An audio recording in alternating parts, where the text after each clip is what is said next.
Morning, everybody. Happy Monday. Happy Monday. Sorry, I'm a bit frazzled. I just was out in the garden with Pooch and then realised what the time was, and so just quickly made a cup of tea, sat down, and have only skimmed over what came to me yesterday to talk about today. So I might have to look at it a little bit as we go along and kind of read what I wrote, and then we'll discuss it. Hi, Marianne. Hi, everyone. Welcome as you come in. Lovely to see you. How are you all? How was your weekend? Let me know how you are. Let me know if you can hear me okay, if everything's all right.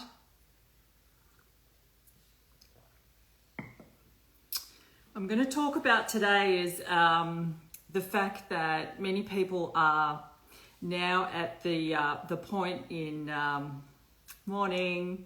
Lovely to see you all. Many people are now at the junction maybe of not wanting to have a certain something, but things are getting more uncomfortable to make that choice. And there's a lot of fear currently whirling around about safety and security. And if I say no to this, how do I continue to live the life that I have been living? How do I continue to stay safe?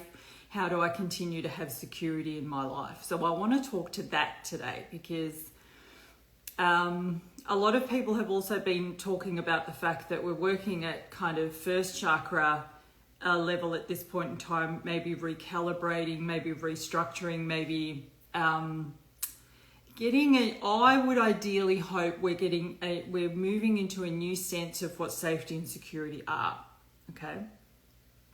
So I'm going to read out what I wrote down. This is what came to me yesterday, and I'm going to read down what I wrote out, and then we'll go from there. So the kind of overall overarching take-home lesson from today is this. Whilst I need the material world to give me value or a feeling of safety and security, I am a slave to the matrix or to the system, whatever you prefer. Any words that I use that don't resonate with you, change them to what does. And I have forgotten who I am.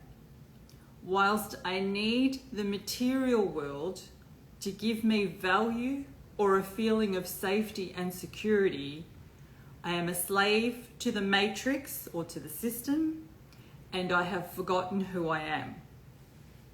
This is a foundational spiritual lesson construct that has been hijacked to the hilt. It's been hijacked in the spiritual sense, and ego has hijacked it too. So, spiritually, it's a spiritual foundation. It's a spiritual foundation that you do not need the material world for your value, your worth, and for your safety. But in the matrix, in the upside down world, in the program that we currently live in, where so many narratives, or I would say probably all of them, are hijacked and actually flipped. What people have believed that to mean is that to be spiritual, we must be in poverty. We must reject the material, right? So poverty equals godliness.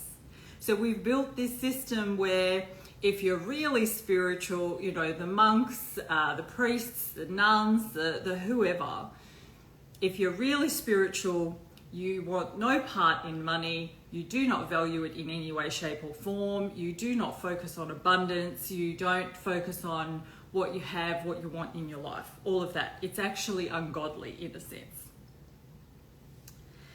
To desire is a sin, is another thing that we are taught. We should have no desires, right? It's the complete opposite extreme of where ego has taken the material world.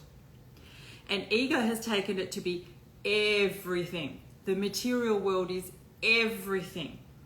It is our value, it is our sense of self, it is how I define myself, it is how other people can look at me and recognize if I'm a success, it is my safety, it is my security. I would die without it. That is the world. We have built that world, and that is the world we're currently living in. So as people's safety and security is brought into question, as they are facing possibilities of losing their job, as they are facing possibilities of what if I don't have any money? How would I feed myself? I want you to know, I'm not here for the detail. You've got to figure that out yourself. I'm here to remind you that this is the opportunity to move beyond that narrative, to move beyond the belief that that is actually safety and security, because it has always been able to be taken away. And I want to remind you that anything that can be taken away is not real. This is the time where we can go in and we build actual safety and security that goes with you anywhere, in any situation, in any realm that you're in any form or shape that you're in. That is what's real, because that comes with you and you tap into that. I get this is a big concept, and let me know if it's making sense what I'm saying. I'm going to repeat the initial overarching lesson. Whilst I need the material world to give me value or a feeling of safety and security, I am a slave to the matrix or the system, whatever you want to say, and I have forgotten who I am. The spiritual hijack narrative says, well, you shouldn't even want anything material. You should love living in poverty. You should recognize that to follow God or to lead a spiritual life, to lead a pure, pious existence, is to live in complete, maybe not abject poverty, but to just have enough to get by. Because to desire is a sin, and to want the material things is bad. The opposite extreme, the ego-created world, the ego world that we live in, that constantly pings our own ego into action, which is the least evolved part of our mind, which deals with fear, conflict, feelings of less than. That is constantly pinged into action in this world, this modern Western world, the current Matrix program, which says, but I am completely defined by the material. The material is what gives me value. The material is what keeps me safe. And so we lie in bed at night and we go, how am I going to pay my bills if I lose my job, if this happens, if that happens, how? We spend the whole time, on the one hand, with the upside down spiritual narrative, we're meant to have nothing and be happy about it, which is the current narrative that's being thrown around, which, you know, has been thrown around by certain religions and spiritual teachings for centuries. Have nothing and be happy about it. So on that hand, we're meant to, any desire that comes up, you know, we're meant to feel bad about it. We're meant to not want really very much material. And on the other hand, the ego is saying to us, without the material, you will die. You are nothing without the material. And like with all things within this current experience, the truth is in the middle. When you remember who you are, then you can start to also understand how this whole thing works. You start to, and we are starting to understand collectively as a group, that the whole narrative of there's not enough resources, we're all going to die, the planet, we're starting to wake up out of that, and many of us are realizing, hang on, that's not true. And the reason why we're realizing that is because we're starting to remember that we live in an abundant universe and there are endless resources. The reason we don't experience that is because in this hijacked matrix, the resources are controlled by whatever group you know, whatever level you want to see that at. The resources are controlled and we are fed a steady diet of fear, fear, fear. Without this, you would die. Without me, you would die. You need the state. You need the house you live in. You need the bank. You need your job. You need all of these things. So can you see how this kind of complete dichotomy, this duality world that we live in, where on the one hand, so I'm meant to not love money, I'm meant to hate it, that makes me a good person. I'm meant to not want it, I'm meant to not want more than I need, I'm meant to just have enough to get by, otherwise I'm not a very good person. And on the other hand, I'm being told, actually, my value comes from what I have. My value comes from, we've built this whole society where we say, well, the more you earn, the more value you have, the more you contribute to society. Look at how we treat the homeless. Look at how we treat the unemployed. Look at how we treat people on any kind of benefit. They're the throwaway of society. They have no regard at all. Look at how we treat people that do have a lot of money. Look at how we treat jobs like doctors and lawyers and whatevers. Now, I'm not saying that you specifically, because you might be saying to me, oh, I don't revere those people, I think they're corrupt until... I'm saying as a collective, as a society. And so it's no surprise that when you've been fed a steady stream of, without my job, I would die, without the government helping me, I would starve and be homeless, without a supermarket to buy my food in, what would I do? It's no surprise then that at this juncture, when they threaten all of that, you freak out. You freak out. What else have I written? So it's where we currently find ourselves, chained and slaved to the material. So on the one hand, there's this kind of program of, well, if I was godly or whatever words you want to use, if I was spiritual, I wouldn't desire or yearn for these things. Desire is a sin. And on the other hand, we've actually created a world where we have chained ourselves and enslaved ourselves to the material, while at the same time actually rejecting abundance. Real abundance. You have a lot of people right now talking about your inherited God-given rights. My God-given rights. You have a lot of people talking about that. They're using it to refer to things like freedom, like choices, community, whatever. Would you be able to make a living? Let's take it a step further and recognize that abundance is your birthright. Now, you might be triggered in a million different ways hearing me say that. Here's what I mean by that statement. When you are forming in your mother's womb, abundance is your birthright. Being in that space, being fed, being given the nutrients that you need, the environment that you need to thrive is your birthright. Not everybody gets it. I get that. Not everybody gets that environment to be what they need it to be. But the minute we are placed in something, it is our birthright to thrive. That is the right that you have when you exist in that space.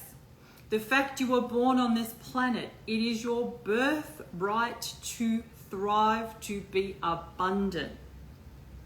Just sit with that for now, because the spiritual side of you will go, oh shit, is she gonna, some people are going, oh my God, she's gonna talk about manifesting and that's of the devil and I can't listen to that.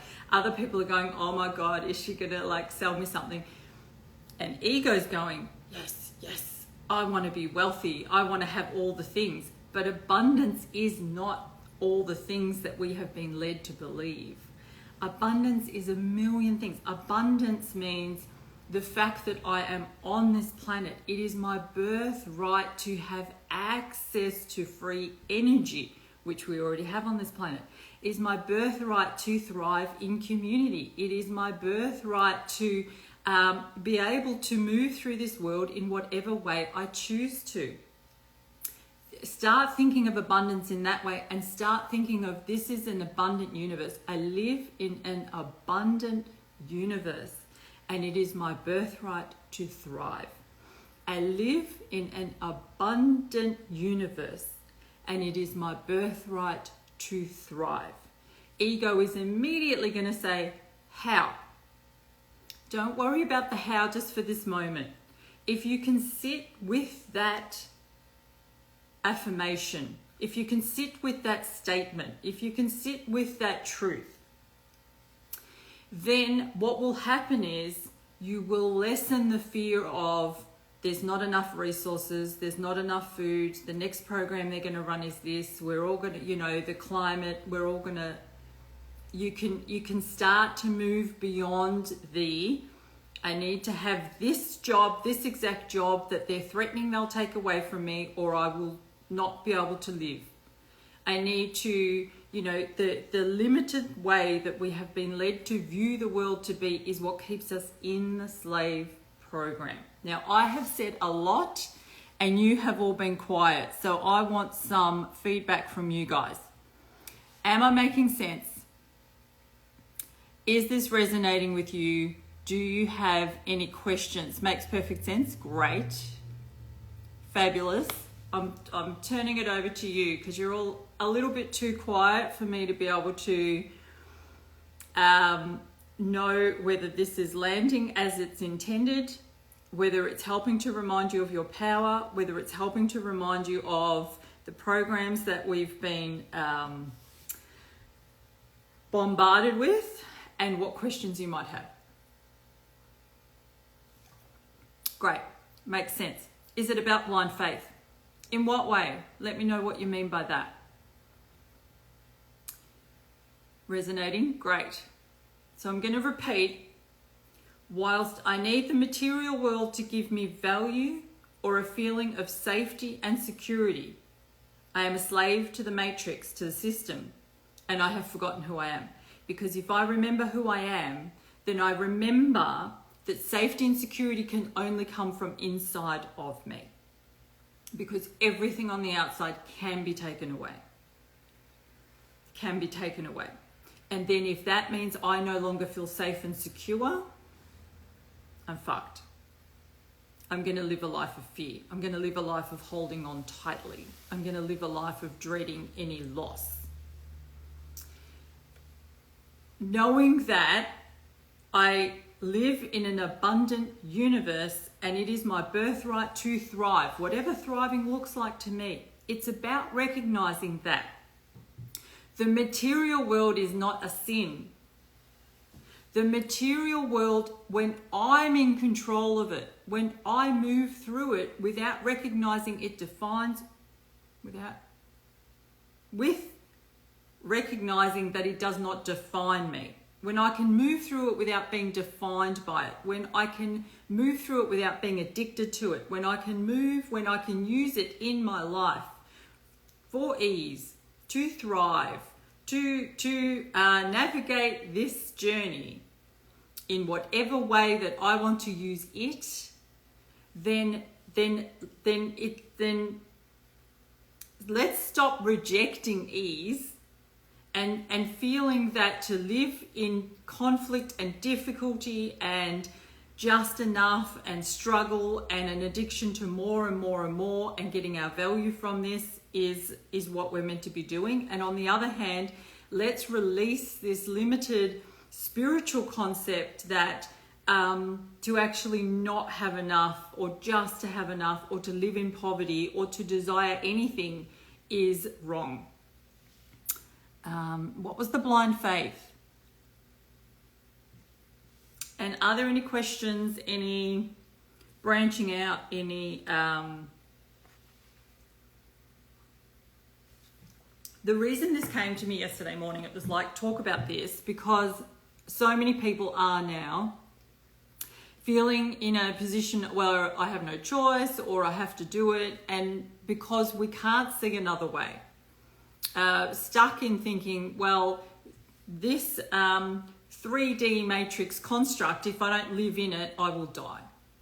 That, of course, is also because we have been taught this complete fear of death. Like it's a failure. This is why you have wording like, she's battling cancer, She battled bravely for a long, long time, as though the death is like a failure, as though it's like the worst case scenario outcome. I can do this for myself, however, it's tricky when you have a partner part of the matrix and causes conflict in making. Yep, absolutely. Yes. Yep. Yep. What if, the things that are falling away, what if some of the things that are moving is your opportunity to step more and more out of the matrix? Now, does that mean that you're going to float on a cloud and or does that mean, see, this is what I'm saying. This is where we've been taught that a spiritual is a complete rejection of the material, and it's not. The material is here for ease. The material is here for fun. The material is here for joy and connection and, a whole heap of things if you use them to help if you use them, full stop. If you use them, if you're not addicted to them, or if they're not using you, if you're not getting your sense of self from them.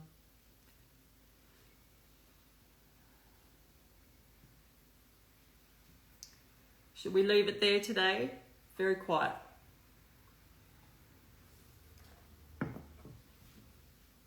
Maybe that's enough. Maybe see if there's no questions about what I've said, or no, I meant since we're giving so much up for our values, do we just trust that given we are abundant and it will work out like a free fall?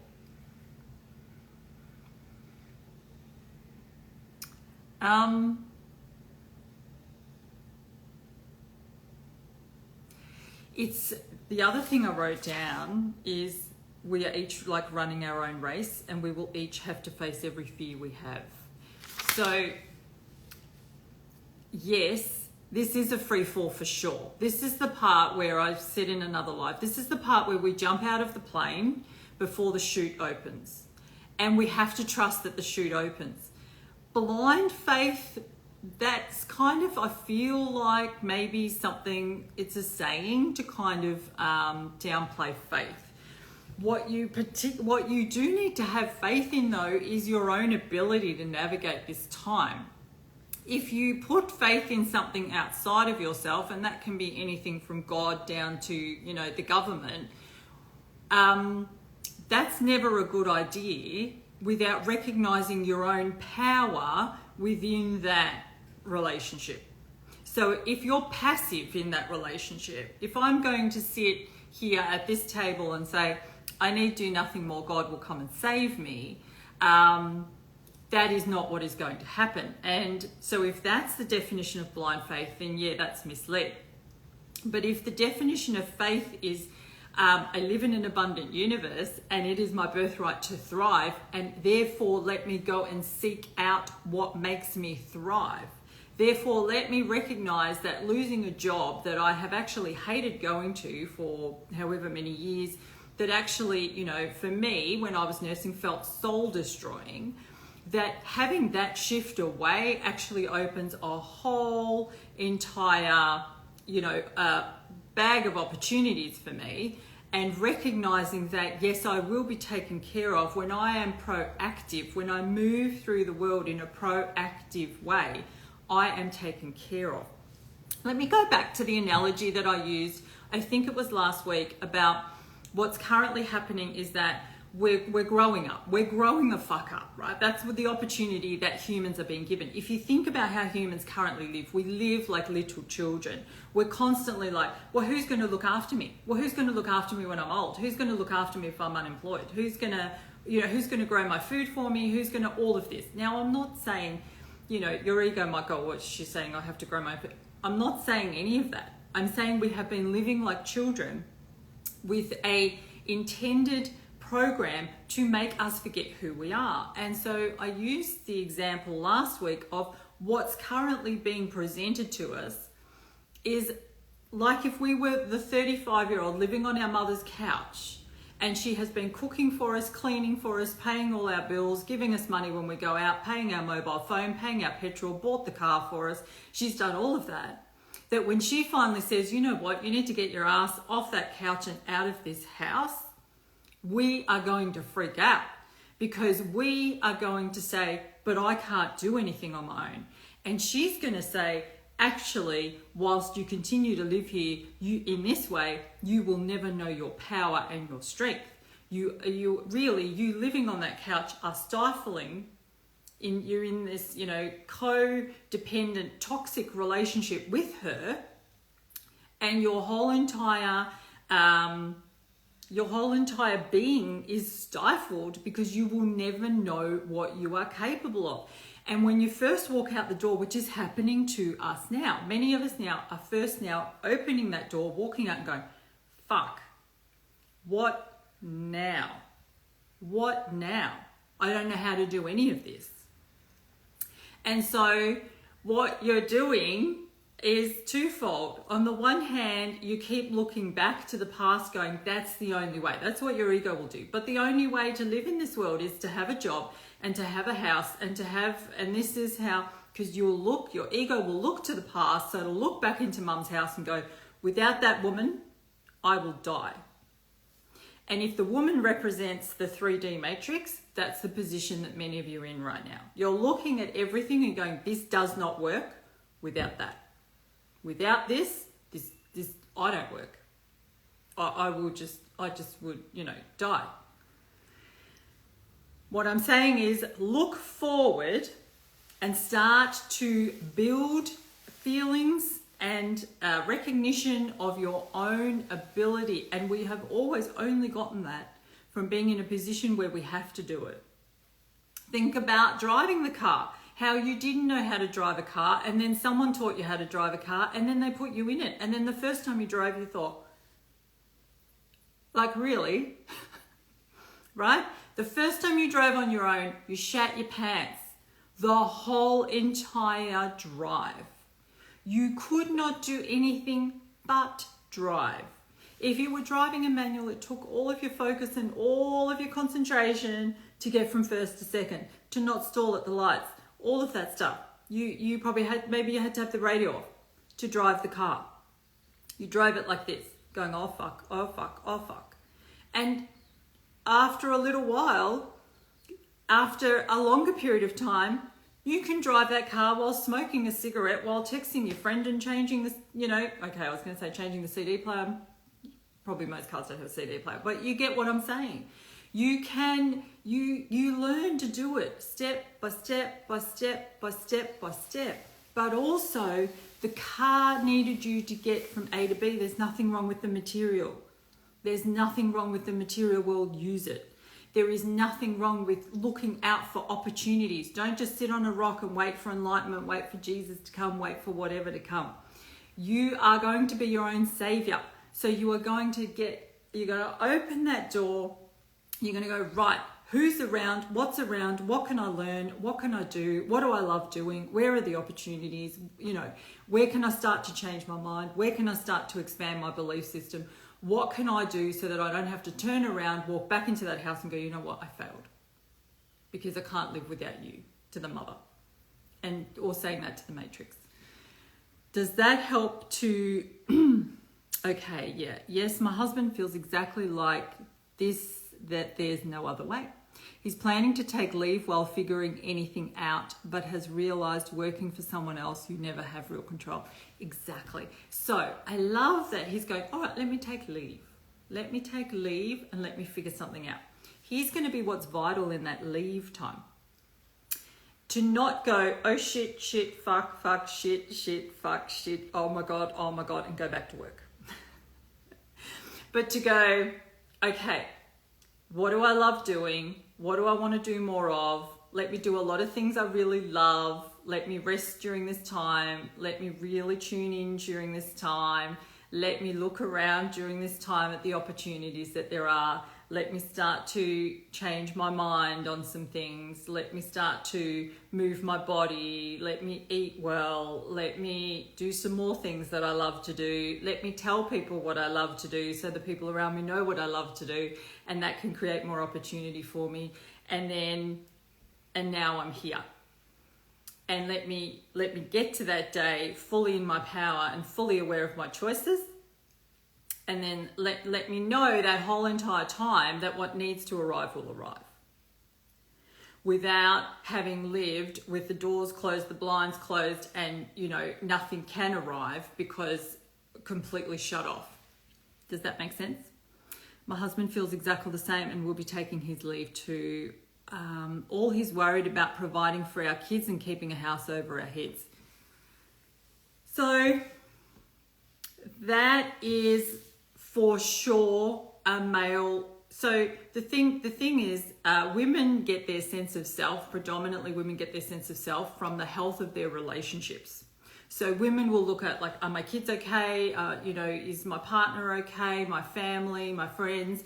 And when all that's okay, all right, I'm ticking along, I'm doing well, I'm doing what I'm meant to be doing. Men get their sense of self from how well they provide for the people they love. So every part of his value, feelings of value, feelings of worth, feelings of manhood, feelings of all of that will be brought into question at this time.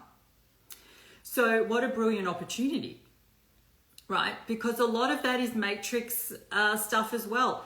I know it's a contentious issue. I can't even believe I'm mentioning it on a live. I've done 2 videos and then not released them about toxic masculinity. It is one of those things that has been a hijacked narrative, and people have run with it and gone, reject it outright. It is an attack on men. Toxic masculinity has nothing to do with men. It is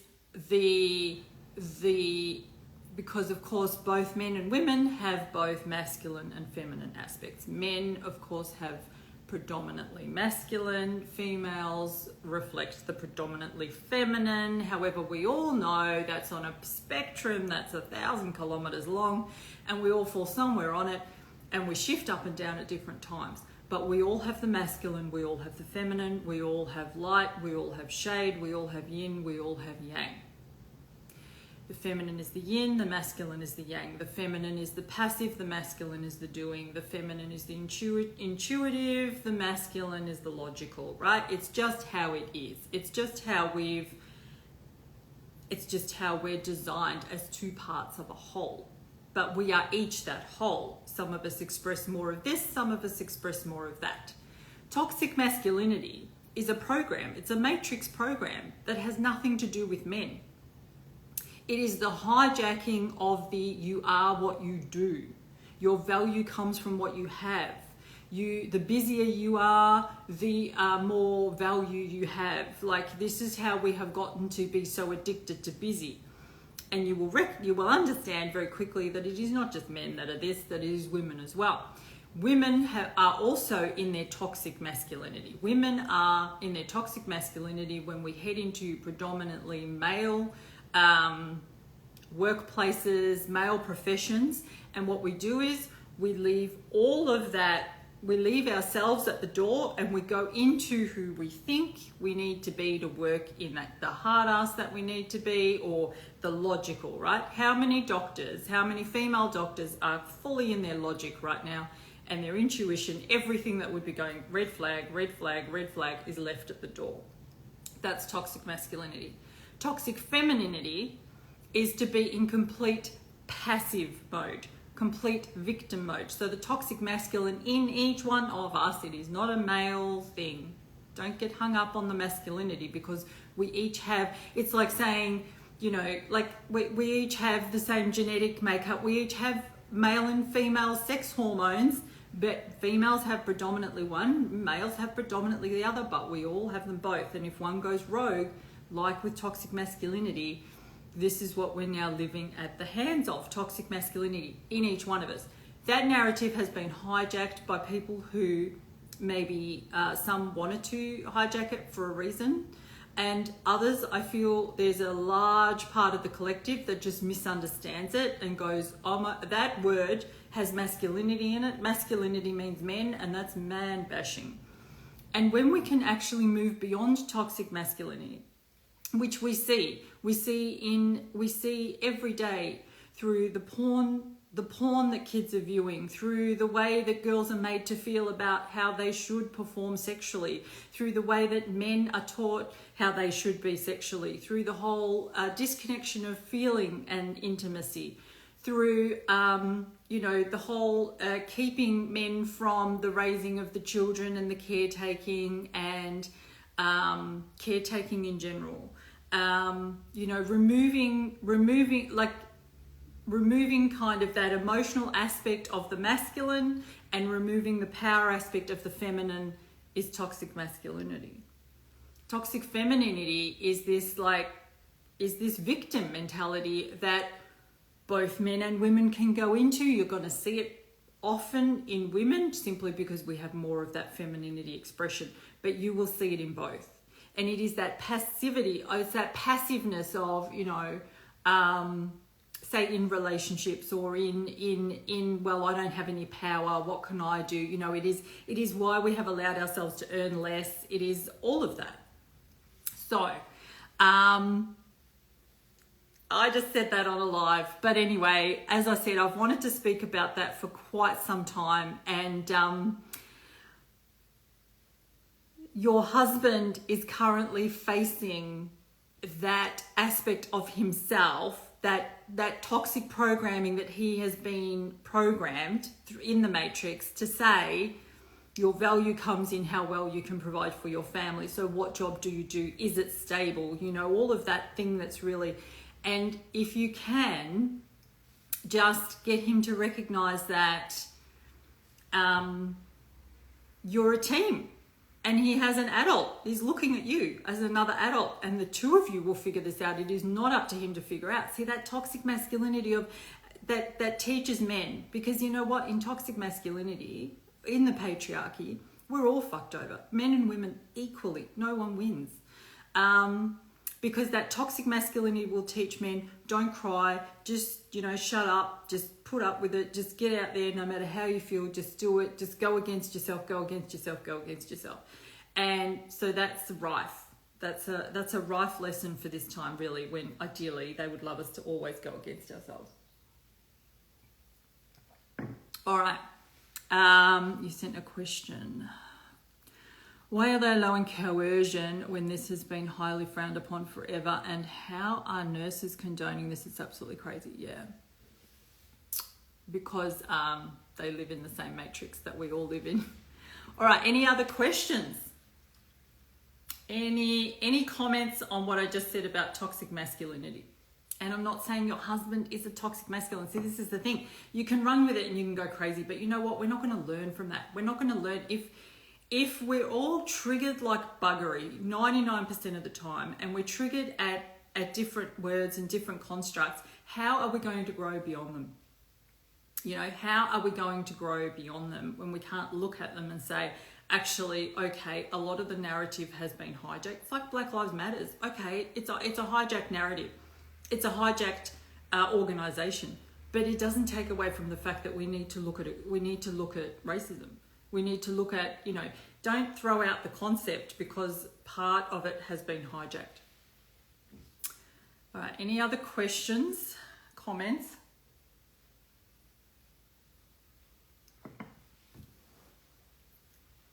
Whenever you all go quiet, it all makes complete sense. He's the main worker, so I get he feels this falls on his shoulders. Okay, so, Alyssa, here's what you could do.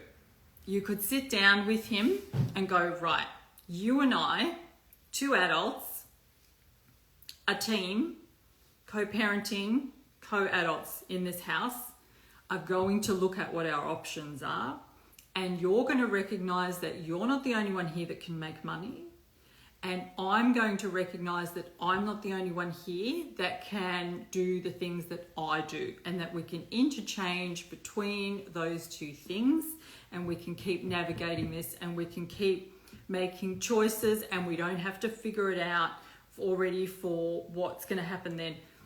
Have a look at how things are right now, and you would not, I mean, okay, yes, a lot of us knew where this was going. I knew where this was going, but until you're kind of in it, you don't really know how it's going to play out. You don't, look at how quickly they go, and they do that for a trauma response.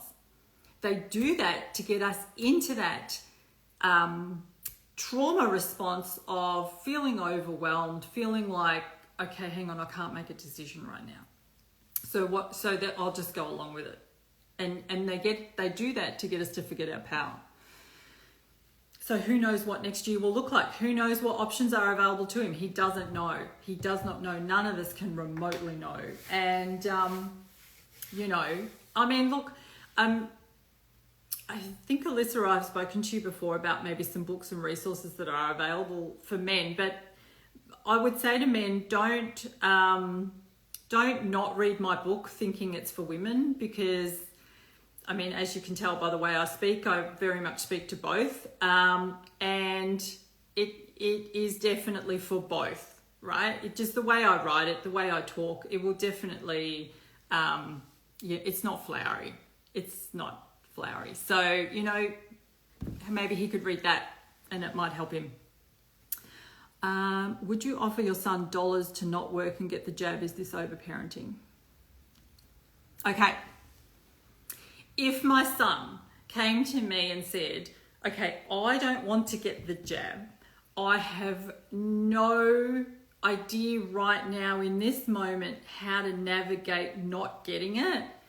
Are you able to help me financially through a short period of time while I figure out what my options are?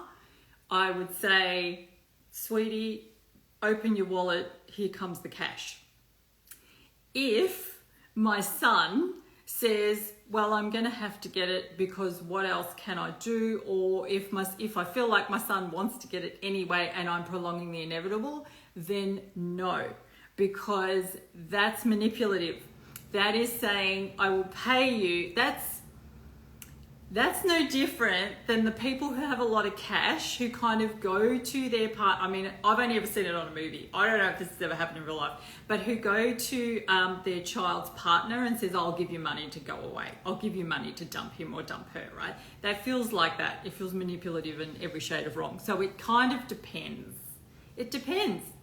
And you'll be able to tune in like, well, am I doing this from fear or am I doing it from love? I mean, that's your most powerful guidance on anything. Oh my God, I gave your book to a friend. She loved it and gave it to her son. He wants his own copy. Yay. See, it's for men too. It's for men, it's for boys, it's for everybody. Don't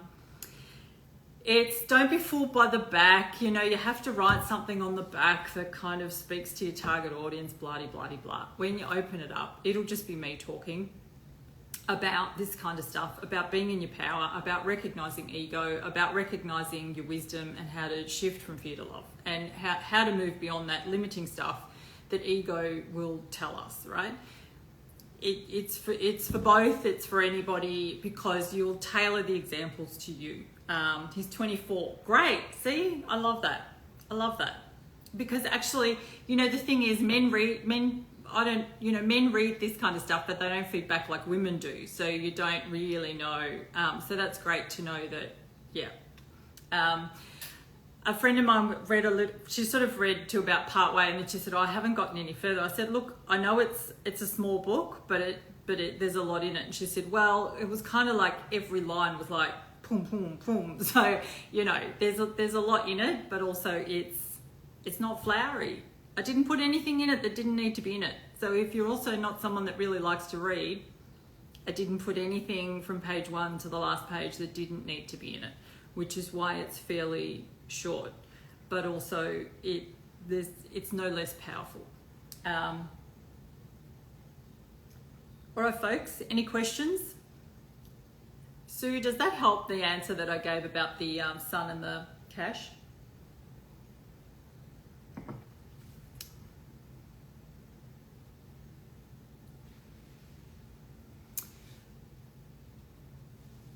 Is there anything else you want me to speak on today?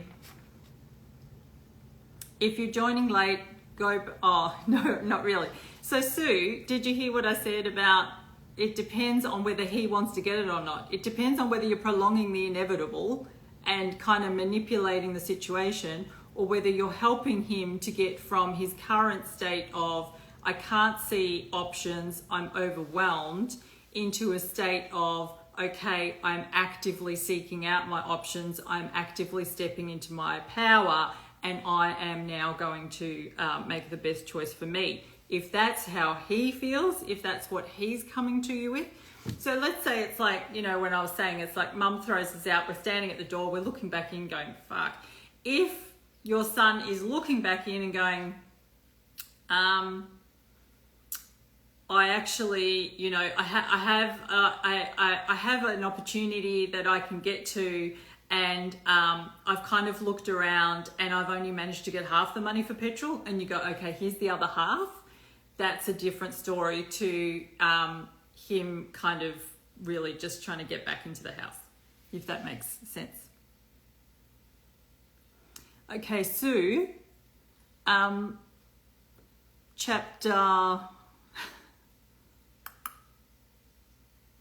probably chapter 1 through 10. But because I know you've read it, go open any page. Intend to open it at the right page. Go open any page and see what's there. See what's there. Oh, how do you identify love from fear in him? So do you mean how do you identify it in him, or how do you identify it in you? Sorry, I thought you, but you might have meant him. How do you identify fear in him? How would you navigate friends, family being angry with you for not taking the V? Yeah, you know, that's actually the other thing that I was going to talk about, is that when people are made uncomfortable, they often hit out at the thing that makes them uncomfortable. They'll hit out at the thing that triggers them. And right now, you know, people are so much in their ego, in their fear and conflict mind, that whatever brings a discomfort to their home, whatever brings a discomfort into their immediate life, they're going to hit at it. The only thing that you could really navigate with that is to be very, firstly, don't play the same game. Don't get angry back, but also in order to respect yourself, in order to not be the whipping boy, you do need to just say, okay, so basically I'm not happy to be spoken to this way. I'm not happy to be treated this way.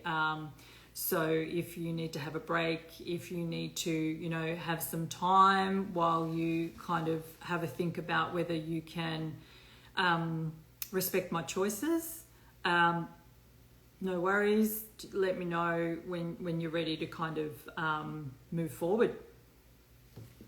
Yes, I have. We'll go back to it. In him mostly. Okay. He's doing it more through coercion. Okay. Yeah. I feel like, Sue, if you really tapped into this, you would know the answer. But you will know if he's coming from fear or love. Like, if you listen back through, like what I was said about, is it Alyssa's husband having that time off, about the difference between sort of spending that time in fear or spending that time in love. You'll know that he is in, you'll know by his languaging, you'll know by how much he's being proactive about looking around for other opportunities. You'll know about how strong, you know, or whether he's really just after some cash. My son's friend did, as the pressure from family ended in hospital and now sees a cardiologist. Yeah. I found those that didn't want it but did it for work are in defense mode and justifying it, but also are like, I got it, so you must get it too. For sure. I feel the same way about people who wear masks and get really fucked off when you walk past them when you're not wearing a mask. That's how you can kind of realize the people that are playing the game. I feel like the people that are genuinely frightened, and they're actually often kind of the least in conflict. They don't tend to attack as much as the people who are doing it. And it comes from that thing of like, well, I've gone against myself. Who do you think you are? And as somebody who has spent my whole life, obviously you know about, I was stuck in nursing for a very long time, but I've always been me to a large extent, really to every extent. I have always been me, and that has triggered a lot of people in many ways, because when they're not able to be themselves, they will look at you and go, who do you think you are to have this conversation with me? Who do you think you are to say, no, I don't want to do that? Who do you think you are to you know, be in your power when I feel like a massive victim? Now, they don't say that, but that's what's kind of behind what they say. That's like subconsciously what's going on, and it will be triggering the hell out of them. The only advice I can give with that is that it's going to get worse. And it is about you navigating your own feelings of, you know, the other thing that I was thinking is that people are now, so we've got, sorry, just wait a second, Poochie calling.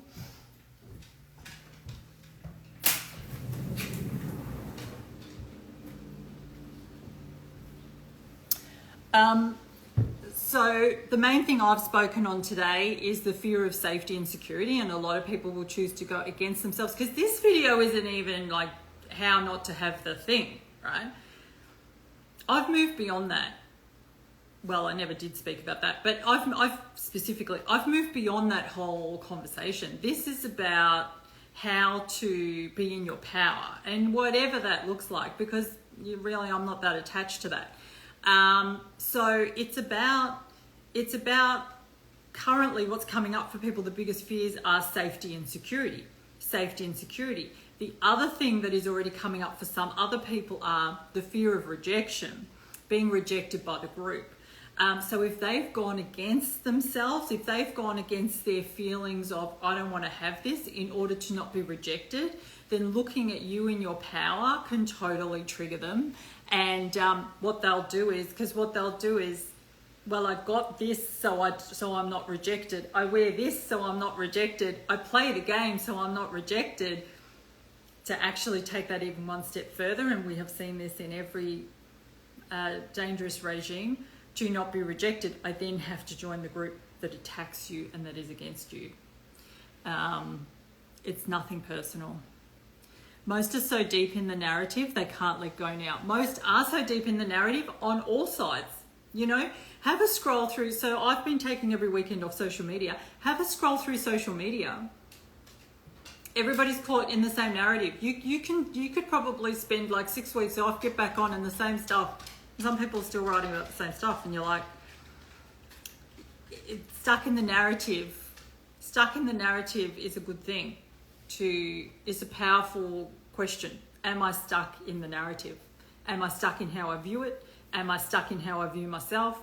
Am I stuck in what I feel like can get me out of this, and what I feel like is am I stuck in any of that? Because if you answer yes to any of that, you're not moving. You're not in your power.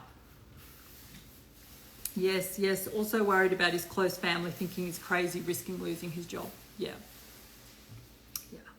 So that is where a powerful thing that you can ask yourself at any point in time when you feel really strongly about something and somebody has an opposing view, or somebody feels like you're just crazy for doing that, or they're kind of not accepting your right to make those choices and to be like that, is just to ask yourself, okay, well, me or them? You know, am I willing to go with myself or them? Will I go against myself so that they're okay, so that they're comfortable, so that, you know, we're not in a position of discomfort, but then I'm in an internal discomfort, right? So I'm off to the chiro today. Let's see what his plan. Chiros are brilliant because they all have the thing, yeah. And it's going to get like that more and more. It's going to get to the point where there will be less and less of us. Believe me. So right now, obviously, there's a whole heap of industry, which my husband is part of as well. He's also choosing not to get it. So he has his long service leave, so he's taking that, but not with an intention of getting it at the end of it. Just with he'll just take it while he kind of works on creating some opportunities and looking around at what's available. But so with the latest directives of, right, this many people have to get it, there will be a heap that have told you they will not get it that will go and get it. And then, of course, what will probably be the next step, I imagine, is that if you get any kind of government benefits, you will have to get it. And then you will see a whole another heap of people get it who said they weren't going to get it. And it will keep dwindling. Knowing that you're on your own journey. You're on your own journey, and don't worry about what the outside world looks like. Don't worry about what they're all doing. Don't worry about who isn't coming along and who isn't saying, oh, that's okay, I respect you for what you're doing. Don't worry about it. Check in with yourself, and don't go against yourself is how you're going to navigate this. No one can tell you what to do. I can't tell you what to do. Get it, don't get it. Whatever you want to do, don't go against yourself, okay? And I'm not even going to go there. My son will not partake in the agenda. We will have to navigate this together as he's still at home. Okay, yeah, sure. Yes, I am saving this. I always do. I think, will it save if it's over an hour? Because we're like 1 minute away. My biggest fear, I'm a single mum and don't work now, and I'm on, yeah. So that so many people would fall under that. And the thing is, you have to understand with coercion, with manipulation and coercion, they will find what your currency is, they will find what your fear is, and they will use it against you to get you to do what they want you to do. I mean, that's been manipulation and coercion since the beginning of time. So I can't give the answer to you for that because that's specific. I mean, I can't do that on a live. I could, I could obviously speak to you specifically and look at your specific things in a session, but on a live, I can't say, okay, well, do this. And I can't say, don't get it under any circumstance, because that's ridiculous, because I'm not living your life, and I'm not the one that has to live at the consequence of your decisions. Only you do. And I don't even know what journey you're on. So I know why I'm not having it. I know why there is no way I'm having it, but I'm not in your circumstances. And that's why I think there is no blanket statement. That's why I speak to being in your power and recognizing your choices. And I often say the first way to be in your power is how you think about something. Because we're each, need to be under an hour to be saved. All right. Okay. Brilliant. Well, thank you everyone for being here. I'm going to end this now. I'm going to save it. Go back and have a listen to the start. It kind of changed throughout, but I will be here next Monday. I'm not going to do them indefinitely. I am having some leave from the 20th of October. I'm having 2 weeks, so I've put some extra sessions on, initial sessions for people on the online booking. Obviously, follow up, you still email me. I've put some extra on because I'm going to be on 2 weeks leave. I'm going to be off everything, right? So, but I will be here next Monday. Make sure to comment below if you want the comment saved, because anything that's on the live won't save. All right, everyone, you're welcome. Thanks for being here. Have a great day. Much love.